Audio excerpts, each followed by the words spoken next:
moment.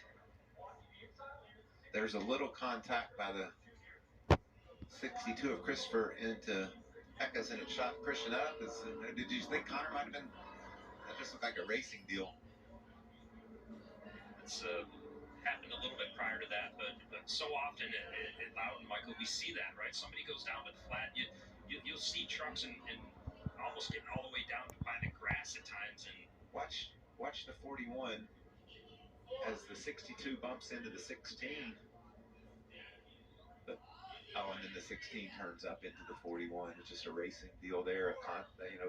The 62 didn't do anything overly aggressive. Made a little contact there, and unfortunately.